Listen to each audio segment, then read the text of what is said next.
Ne me dis pas que tu l'as invité au mariage, chuchota une femme en robe de soie, son ton mêlant incrédulité et dédain, tandis que ses yeux suivaient la mariée qui traversait l'église en trombe.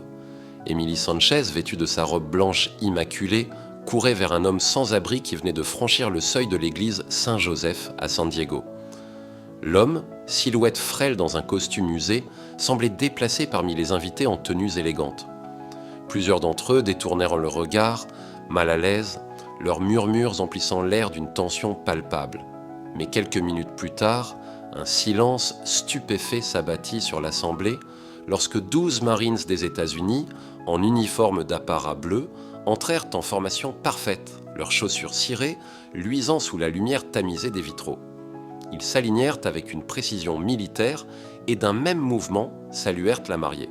« Tapez, je suis indigné, si vous pensez que la bonté ne devrait jamais être jugée. » Émilie Sanchez, 30 ans, était une figure bien connue dans le quartier de Hillcrest à San Diego. Chaque matin, à 4h30, alors que la ville dormait encore sous un ciel d'encre, elle entamait sa journée à la boulangerie Sunrise, un petit établissement niché entre une librairie d'occasion et un café branché. Depuis 6 ans, elle régnait en tant que chef pâtissière, ses mains agiles transformant farine, beurre et sucre en croissants aériens et en roulés à la cannelle si fondants qu'ils attiraient des clients de toute la ville. Les habitués vantaient ses créations, mais ses collègues la connaissaient pour une toute autre raison. Son rituel matinal, aussi immuable que le lever du soleil. Chaque jour, après avoir façonné la première fournée de pâtisserie, Émilie choisissait avec soin un croissant doré ou un roulé encore tiède, l'emballait dans un papier sulfurisé et versait un café fumant dans un gobelet à emporter. Elle griffonnait une note sur une serviette « Je vous souhaite une journée paisible » et glissait le tout dans un sac en papier brun. Puis elle sortait discrètement par la porte arrière de la boulangerie, longeant les poubelles et les caisses de livraison, pour déposer son offrande sur un banc près de l'arrêt de bus, à quelques mètres de là.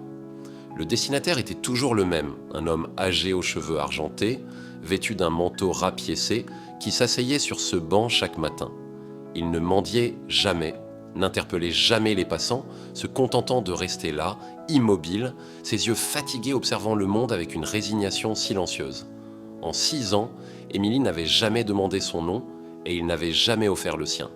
Leur lien se limitait à des hochements de tête brefs, parfois un regard furtif qui semblait dire plus que des mots. Mais derrière son dos, les moqueries de ses collègues fusaient. « Elle gaspille des produits parfaitement vendables », marmonnait Clara, la caissière, en nettoyant le comptoir. « Un jour, il va s'attendre à plus, ou il va profiter d'elle », prédisait Louise le Mitron, avec une assurance qui trahissait son mépris. Émilie entendait parfois ses commentaires, mais elle les ignorait, continuant à pétrir la pâte avec la même précision, son esprit ailleurs, fixé sur l'image de cet homme et de son banc. 3 mois plus tôt, la boulangerie avait changé de propriétaire. Le nouveau gérant, un homme nommé Monsieur Reynolds, avait convoqué Émilie pour son évaluation annuelle. Assis dans son bureau exigu, entouré de classeurs et d'un ordinateur vétuste, il avait abordé le sujet avec une prudence calculée. « Émilie, votre travail est exceptionnel et votre charité personnelle, eh bien c'est admirable », avait-il commencé, tripotant un stylo entre ses doigts. Mais certains clients se sont plaints, ils trouvent dérangeant de voir cet homme près de l'arrêt de bus, surtout avec la nourriture que vous lui laissez. Peut-être pourriez-vous envisager de faire un don à un refuge pour sans-abri, quelque chose de plus structuré ?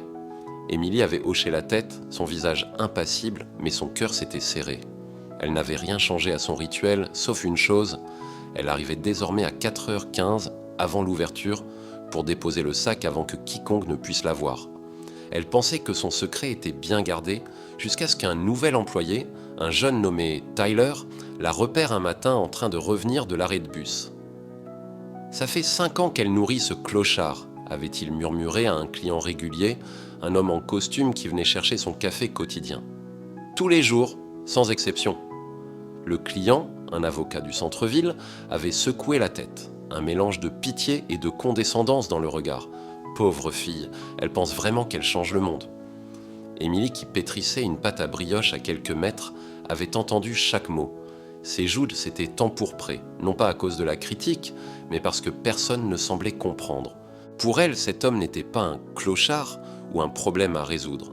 C'était un être humain, avec une histoire, des souvenirs, une dignité que le monde semblait déterminé à lui arracher. « Tu es trop sensible, ma chérie », lui avait dit sa mère, Rosa, lorsqu'Émilie avait annoncé ses fiançailles avec Marco, un pompier au grand cœur qui partageait sa passion pour aider les autres. Toujours à ramasser les âmes perdues, à donner ce que tu as durement gagné.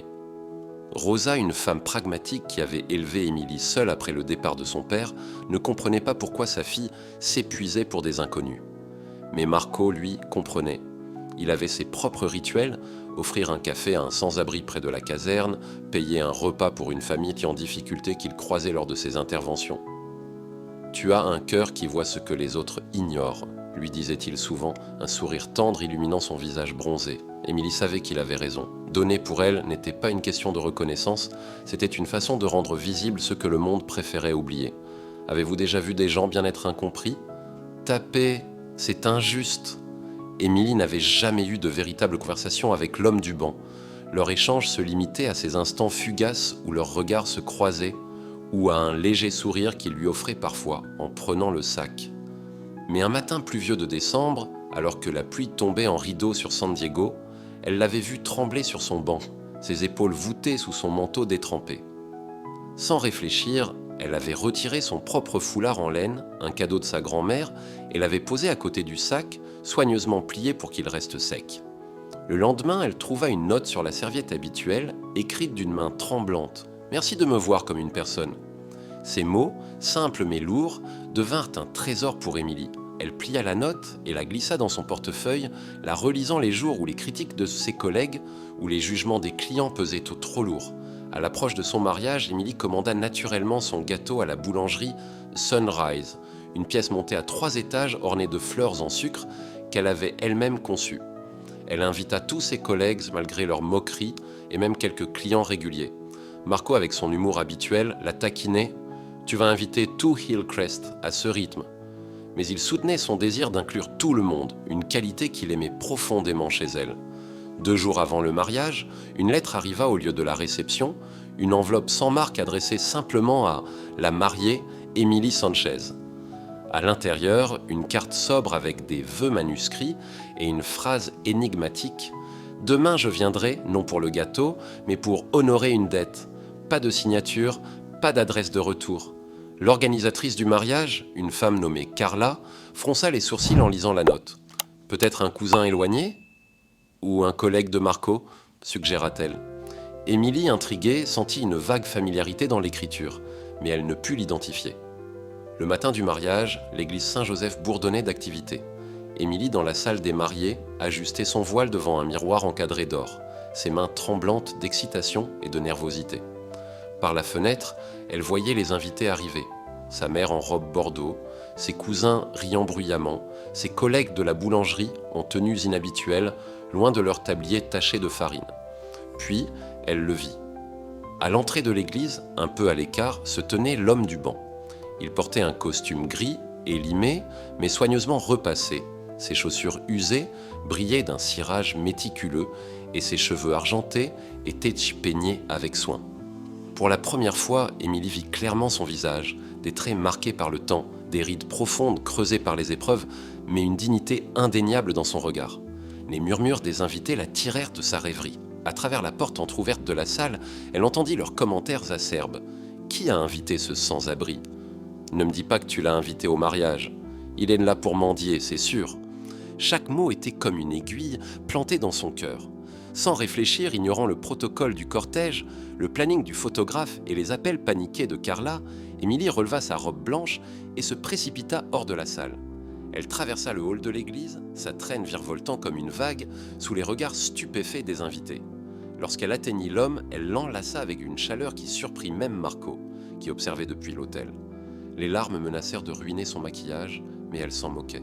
« Je me souviens de vos yeux, la première fois, en 2017, » murmura-t-elle, sa voix tremblante d'émotion. Il lui rendit un sourire, un vrai, qui illumina son visage marqué. « Et moi, je me souviens de chaque matin où vous m'avez traité comme un être humain, » répondit-il, sa voix plus claire et plus forte qu'elle ne l'avait imaginé. Carla, l'organisatrice, s'approcha, son clipboard serré contre sa poitrine. « Émilie, la cérémonie va commencer. Qui est cet homme ?» Avant qu'Émilie ne puisse répondre, un grondement de moteur interrompit la scène. Les doubles portes de l'église s'ouvrirent avec une précision militaire et le silence s'abattit comme une chape de plomb. Si vous avez déjà mal jugé quelqu'un, tapez « J'avais tort ». 12 Marines des États-Unis entrèrent, leurs uniformes bleus impeccables scintillant sous la lumière des lustres. Leurs chaussures claquaient sur le sol de marbre, leurs gants blancs immaculés, leurs visages graves et solennels. Ils s'alignèrent en 2 rangées parfaites, leurs mouvements synchronisés témoignant d'années de discipline. Les invités se figèrent, une femme laissa tomber son verre de champagne, le bruit du cristal brisé résonnant dans le silence. Le capitaine Duncan, identifiable par son badge, s'avança et se mit au garde-à-vous devant Émilie. D'un geste précis, il exécuta un salut militaire. « Au nom de la compagnie Alpha, 3e bataillon, 5e Marines, déclara-t-il, sa voix résonnant dans l'église. Nous sommes ici pour honorer la femme qui a soutenu un héros en silence pendant 6 ans. » Émilie, abasourdie, serrait toujours le bras de l'homme âgé. Des murmures confus parcoururent l'assemblée. Le capitaine Duncan se tourna légèrement, désignant l'homme à ses côtés. « Voici le sergent Victor Hale, un marine qui a sauvé 9 vies lors d'une embuscade à Fallujah en 2004. Après avoir perdu sa femme et sa fille, dans un accident de voiture en 2016, il a choisi de disparaître, refusant ses avantages militaires et son identité. La révélation frappa comme un coup de tonnerre. Les invités, qui murmuraient des jugements quelques instants plus tôt, fixaient maintenant Victor avec un mélange de honte et d'incrédulité. Un autre marine s'avança tenant une boîte en bois verni. Il l'ouvrit, révélant une médaille de la Silver Star et une photographie jaunie. L'image montrait un jeune Victor Hale, en treillis, portant un marine blessé à travers une rue dévastée par la guerre, sous un ciel enfumé. En arrière-plan, un jeune capitaine Duncan, le visage couvert de poussière, suivait. « Le sergent Hale m'a porté sur 4 pâtés de maison sous le feu ennemi, après que j'ai été touché par des éclats d'obus aux 2 jambes, » expliqua Duncan, sa voix ferme mais teintée d'émotion. Il est retourné chercher 8 autres Marines ce jour-là, malgré ses propres blessures. Ses actions lui ont valu la Silver Star, qu'il n'a jamais réclamée. Il incline la tête, un geste de respect. Sans lui, je ne serais pas ici aujourd'hui. Et sans vous, Madame Sanchez, il n'aurait peut-être pas survécu jusqu'à ce jour. Les larmes coulaient sur les joues taciturnes d'Émilie, son maquillage irrécupérable. « Je ne savais pas », murmura-t-elle, regardant Victor avec une admiration nouvelle. « C'était le but », répondit-il doucement, ses yeux brillants d'une émotion contenue. « Je ne voulais pas être remercié pour avoir fait mon devoir. Après avoir perdu ma famille, je ne pouvais plus supporter qu'on me voie comme un héros alors que je n'avais pas pu les sauver. » Il marqua une pause, sa voix tremblant légèrement. « Mais vous, vous n'avez jamais demandé mon histoire. Vous m'avez juste nourri, vu, laissé des notes qui me donnaient une raison de me lever chaque matin. » Les Marines formèrent une garde d'honneur, leur silhouette imposante s'étendant de l'entrée à l'hôtel. Le capitaine Duncan s'adressa aux invités. « Madame Sanchez ne savait pas qu'elle aidait un héros de guerre décoré.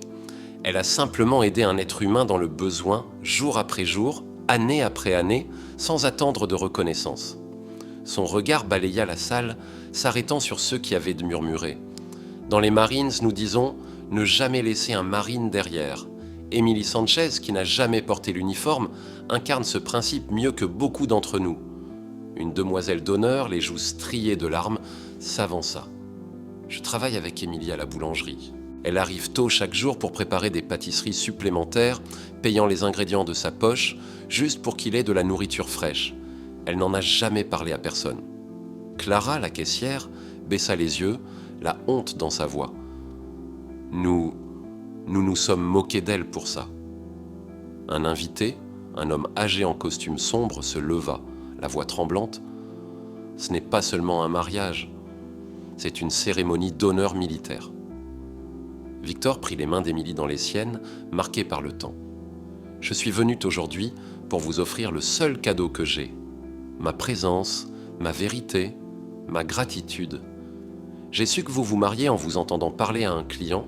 J'espère que ça ne vous dérange pas que j'ai contacté de vieux amis. » Émilie, souriant à travers ses larmes, répondit « C'est le plus beau cadeau de mariage imaginable. » Marco, qui avait observé la scène depuis l'hôtel, s'approcha, son regard empreint de respect. Il tendit la main à Victor. « Monsieur, ce serait un honneur si vous rejoigniez notre cérémonie. peut-être en accompagnant Émilie jusqu'à l'hôtel. Si vous avez déjà reçu quelque chose d'immense d'une petite action, tapez « Je dois une dette ». Après leur lune de miel, Émilie et Marco ne retournèrent pas à leurs anciennes routines. Avec l'argent des cadeaux de mariage, ils fondèrent la Table Silencieuse, un programme de petit déjeuner pour les vétérans sans-abri du quartier. Pas de fanfare, pas de caméra, juste une petite salle communautaire avec une pancarte en bois gravée. Nourrir une personne, c'est nourrir une vie entière qui pourrait être oubliée. Victor ne réapparut pas à la Table Silencieuse, mais chaque mois, Émilie recevait une carte postale de Seattle, Chicago ou encore Miami, portant toujours le même message. Chaque petit déjeuner est un salut. Merci Émilie. Le capitaine Duncan expliqua que Victor utilisait enfin ses avantages VA pour des soins médicaux et un suivi psychologique. Les Marines l'avaient aidé à trouver un logement et à renouer avec la communauté militaire. Le premier anniversaire de leur mariage, Émilie et Marco trouvèrent les 12 Marines à la Table Silencieuse, en civil, chacun tenant une fleur. « Nous viendrons à tour de rôle pour faire du bénévolat », annonça Duncan. « Cet honneur ne sera pas oublié. » Ce qui avait commencé comme un geste quotidien s'était transformé en un mouvement. Les vétérans de San Diego connaissaient la Table Silencieuse comme un refuge où ils pouvaient manger sans jugement. Émilie conserva la note de Victor, encadrée au-dessus du comptoir. « Merci de me voir comme une personne. » Elle y ajouta « Toute personne à cette table a une histoire qui mérite d'être connue. » 6 mois plus tard, une équipe de télévision locale proposa une interview.